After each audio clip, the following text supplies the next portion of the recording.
Thank you.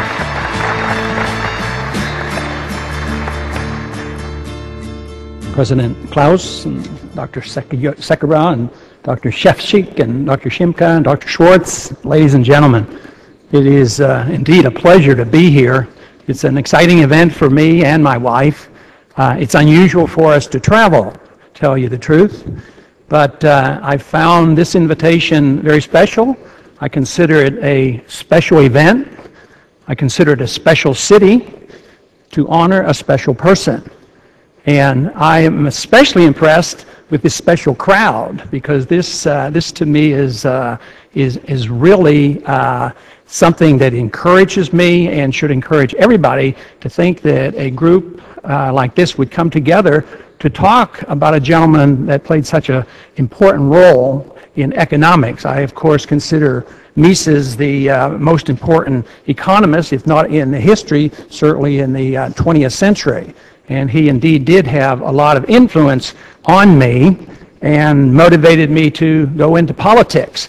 And I've written that in more detail in that booklet that we have handed out, but I will just tell you a little bit about how Mises influenced me over the years and what it's like to be in the U.S. Congress. So in spite of the respect for freedom in America and the prosperity we have, there's still a lot of challenges in America and in our economy and the direction that we're going.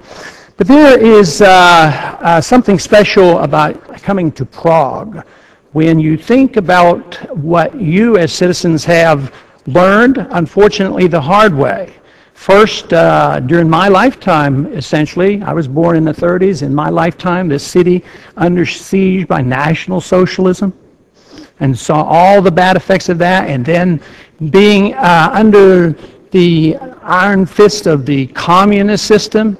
And here it is a new age and a new time with new ideas, and in the center of Europe, I see something coming that is just so miraculous and so surprising and so pleasing to me. The one reason why I never travel much, I'm on the banking committee at home in the Congress. I'm also on foreign affairs, international relations. And almost every member joins the International Relations Committee because they get to travel. And they get to go on what we call junkets. And the taxpayers pay their way. And they have tremendous opportunities. We now have troops in 140 countries, so they can pick a country and go on an inspection tour. But due to my philosophy, my beliefs and convictions, I don't take junkets. I do not ever use the taxpayers' money to go on a trip. So this trip was very special, and when it came and it was explained to me, that is when I decided that I certainly would make an effort to come to participate in this celebration. And this is the reason that I'm here. The influence that Mises had on me started early on. I'm a medical doctor. I'm not a PhD. I don't have a degree in economics. One time that was explained to me, and this is an apology to all the economists here. Some say, you're a doctor. I said, but I'm not an economist. And they say, well, that's good. But I am very, very pleased to be here. But during the time of my medical training, I did come across some books on Austrian economics. That would have been in the 50s. I was first exposed to Hayek's book, The Road to Serfdom, which was a very popular book. But from that, I went into studying of Mises and all of Austrian economics. And the influence on me at that time was that we were moving into the early 70s. The 60s were rough. We, as a country, had followed the philosophy of guns and butter and not worry about the deficits. Yet those who knew and understood hard money and the principles of inflation made dire predictions that indeed this would lead to price inflation and distortion of the economy and a contraction of the economy. I read and studied and was a believer to a degree, but in August of 1971, to me it was confirmed. That was in August 15th of 1971 is when our President Nixon closed the gold window, said we no longer could honor our dollars any longer. In a word, we became insolvent. We reneged on our promises. And it did have a lot of ramifications. At the time, gold was established at $35 an ounce. And sure enough, wage and price controls were a disaster. And here it was put on by administration that proposed that they were free market oriented. They were the conservative free market people. And yet, that is what we ended up with, and indeed a lot more bureaucracy. But with that confirmation, I made a decision that I would like to speak out on the economy because I thought we were going in the wrong direction. The rejection of sound money, the rejection of the restriction of the creation of new money and credit, and that nobody was talking about it. So I went to my wife and I talked to her and I said, I believe I'm going to run for Congress. And I had a very, very busy medical practice. I was the only physician delivering babies at the time in an entire county in a large area. And she said, what in the world would you want to do that for? And I said, well, I want to talk about these events and what's happening. And she said, well, this could be very dangerous. And I said, dangerous? And she says, yes, you could end up getting elected. And my reaction was, no way could I be elected, because I am not going to play the role of Santa Claus.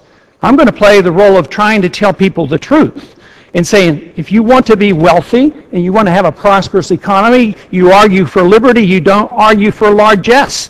You don't argue for benefits from the government, you argue to get the government off your back.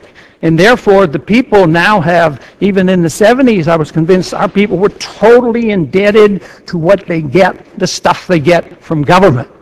And therefore, I was a pessimist, and she says, no, you could, and it did lead to an election in 76. Although I did not stay in Congress, I was there for 7 years, and decided that a career in politics was not exactly what I was looking for, and I went back to practicing medicine. And I did that for 12 more years, but then stayed interested, did a newsletter, and participated in libertarian politics during that time, but then ran again to see if I could be reelected in 1996.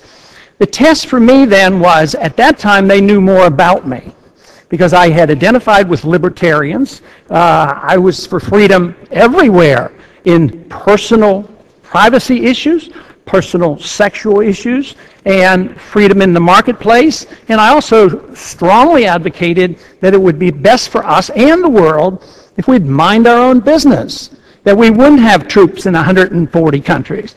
So I thought this type of a challenge was much more clear-cut than it was in 1976. And once again, I thought, there's no way that they will do this. And yet, I was determined to do one thing, not to run on their terms, but to run on the terms that I thought was right, and to stand for something, because I accepted the principle that of what use is it if you can get elected or re-elected if you don't stand for something? To me, there was no value. And it was for that purpose that I wanted to test it one more time, and won that election in a new district, new people, decade later, and won it very, very narrowly. I ran as a Republican. The district was a Democrat, was held by a Democrat, and I won by 51%. So I thought, well, what should my goal be now? Well, my goal should be to do what I said. You know, something unusual sometimes, for our politicians at least, to do exactly what you said you're going to do. So I went to Washington, and that at times required me to vote by myself, and quite frequently. And sometimes it looks very popular to vote to take care of people without asking the question, well, where did it come from?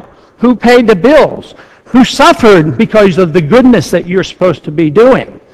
So I did that and voted that way, and the next time I ran, I had 56% of the vote. And then the next time, I had 60% of the vote. And I thought, well, this is working. Not only can I do what I say, that I can get reelected, but I can improve my vote. And then the last time we were up for election, I didn't have an opponent.